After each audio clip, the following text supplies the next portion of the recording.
Yes guys, welcome back to another video, and today I'll be doing my Europa Park review. Now I went to Europa Park and Phantasialand a couple of days ago on a little German road trip, so make sure to subscribe to the channel if you want to see that Phantasialand review, because it will be coming out soon, not sure when, but make sure to stay tuned because it will come out eventually. So let's get into it. Now, one of the things I did like about Europa Park was the coaster lineup. Now, I'm not going to go into too much detail because I will go into more detail later on in the video. And I'll tell you what are the must-ride coasters and, like, something about them. So, the coaster lineups were very good. They have 13 coasters, I'm pretty sure. Very good coasters. I wasn't expecting them to be that good. I knew they had some decent coasters. I've watched POVs of them, but I didn't think they were going to be amazing like they actually were. So let's get into another point. Another point was their theming. Like, they immersed you so much in the different countries. It was very, very good theming. You went to one country to another, and it just felt like you were actually in that country. Like, some of my favourite areas were France, where Silverstar and Eurosat is. That area was great. You have like all fountains, beautiful area. You also have like Iceland, which is probably my favourite area for the coasters. Very good coasters there. But yeah, let's get into another point. Now, the staff were very friendly. Same with English, and it's a German theme park, obviously. They were very helpful and very friendly. You had entertainers walking around. It's all just very good. Very well done at Europa Park, so I definitely recommend it. Now, like I just did say, we are English, and every single staff pretty much knew English. And also, if you do want to go there and you're worried about the German, all I'm saying, right, is you don't need to learn a single bit of German. All I'd recommend is learning your simple numbers from like 1 to like 15. Then you should be fine. Because like, when you're queuing up, all they're going to say is like, row like 7 in German, and if you know your simple numbers, then you'll be fine. So the English were very good. If you don't understand, you can just ask them to say it in English. Like, all the staff pretty much knew English, so I was really impressed with that, to be fair. Like, when a German person comes to like Alton Towers, which is my home park, you don't really expect them to speak German, but for some reason they speak very good English, so I'm very happy with that. Now, one of the main things that surprised me was how good the operations were. This meant that the queue lines were quite short. The operations, right, on Blue Fire Mega Coaster, the operations are like every 30 seconds a train goes. It was absolutely amazing. I was mind blown. I didn't think the operations were just on another level. Like, very, very good operations, which meant the queue lines weren't too long. And, you know, that's one of the more underrated things of a theme park, because a lot of parks don't have the best operations, and Europa Park have like bins on the station where you can put your bag in. Still send a train out in 40 seconds. It's absolutely crazy. Let's get into the bad things about Europa Park. I mean, there wasn't too many bad things about Europa Park. One of the main bad things was it wasn't the best smelling grease. It smelled kind of like it was a bit like a sewage problem. I'm not really sure what it was. It wasn't the best smell, but I didn't actually enjoy that greasy area a lot. Poseidon I didn't enjoy, and I had my hopes up for Poseidon. I was so excited, and I came off the ride with swollen legs, so we won't talk about that one. Also, something that disappointed me is, on the second day, I wanted to get a Woden t-shirt because I was so amazed at, like, how good a wooden coaster, like, and how underrated wooden coasters are. Like, GCI really did a good job with Woden, man. So I wanted to get a Woden t-shirt, and they don't even sell Woden t-shirts. I went to the main merchandise store because the Woden merchandise store was closed. I think it's the merchandise store, I'm not even sure. No merchandise for Woden. Nope. So then I looked at Silverstar merchandise. No Silverstar merchandise in the main building, in the main merchandise shop. So the only Silverstar merchandise, we had to go all the way to Silverstar to get the merchandise, which I was kind of disappointed about, because we've travelled all this way. We've done a lot of miles, like over 1,000 miles. for them not to sell any merchandise. It was a bit, you know. But it's not that bad of an issue. Let's get into the next one. There isn't too many flat rides. I mean, the Coaster Collection is amazing, but they really need something. They really need a big, intense, thrill flat ride.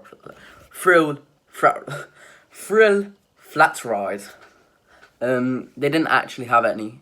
I don't know if I'm being like stupid, because it doesn't seem right that they didn't have any, but I don't think they did. But anyway, let's get on to the must-ride rides that you should ride when you go to Europa Park. So, one of my favourite my favourite ride at the park was Silver Star. Now, the most underrated ride at the park. Wow. Silver Star was so underrated. I went into the park having low expectations because I've heard it's the worst B&M Hyper.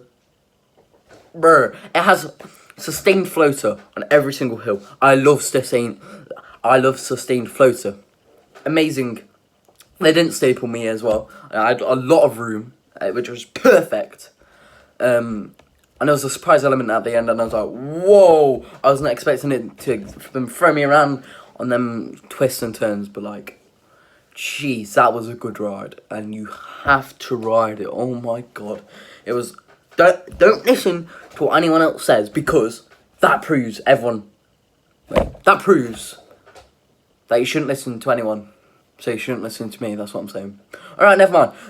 Another must ride is Woden Timber Coaster. What a ride! The tallest and fastest GCI in the world. Wow. I've seen so many POVs of this. That was my most anticipated ride at Europa Park, and I was so blown away. I think I came out that trip with it being my 4th favourite coaster. And I've read 101 coasters now. I got my 100th credit on Taron at Phantasialand. So, beautiful stuff. I'm actually wearing a Taron t-shirt whilst recording this. So, but yeah, we're not talking about Phantasialand. We're talking about Woden Timber Coaster. A great GCI. It's a must ride. It was so high on my bucket list, and it was my most anticipated coaster at the park. More anticipated than Silver Star.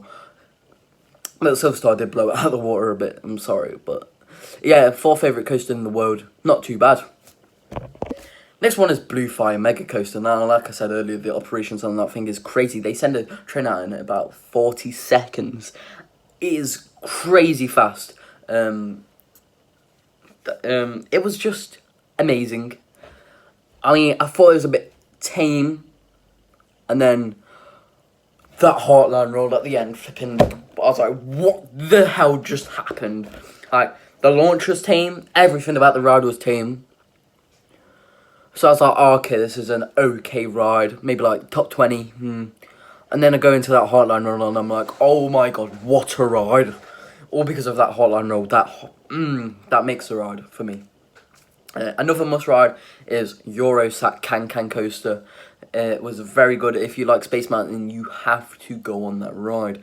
And like, also, if you like Disney parks, you have to go to Europa Park, because it is very similar to a Disney park in a lot of ways. But yeah, if you've ever been on a Space Mountain ride and you enjoyed it, Eurosat is a must ride. It's in the Epcot Ball. Yes, Europa Park have an Epcot Ball. And they also have a ride like Space Mountain in the Epcot Ball.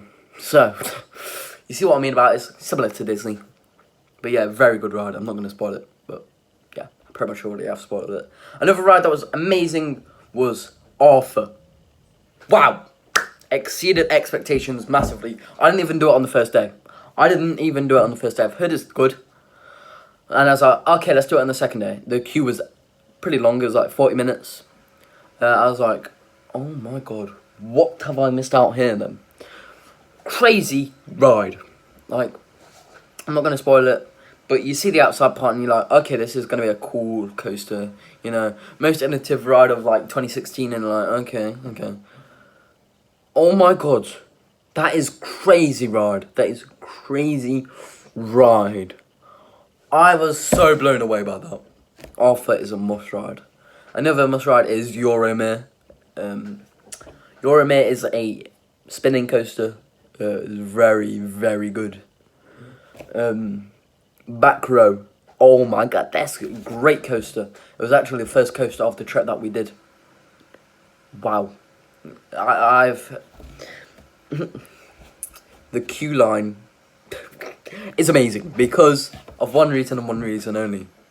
A big green track that's made by Mac. If you watch Theme Park Worldwide, you know. Big green track that's made by Mac. I mean, it's a blue track, but this, every time you go on Euromir, I was singing in the queue line, a big green track that's made by Mac. It was a great experience. Another must ride, Euromir. But yeah, that is gonna do it for today's video. As you saw, I did not put Atlantica Super Splash or Poseidon in the must rides. I mean, I hated Poseidon. The next day, okay, I rode it on the first day. I was so high. I was excited for it. Second day, I wake up with a swollen leg. I was like, bro, this ride, metal restraints on your leg, banging on your leg. I'm like, bro, this is the most painful ride I've ever been on. Yeah, you got very wet though. Atlantica Super Splash was very good, but it was also very short. I enjoyed that a lot more than Poseidon. But yeah, they're must rides. Atlantica Super Splash was very good, but it isn't on the same level as some of the must rides that I put in the section before. But that is going to end it for today's video. If you enjoyed, make sure to like, subscribe, and I'll see you lot later. See ya.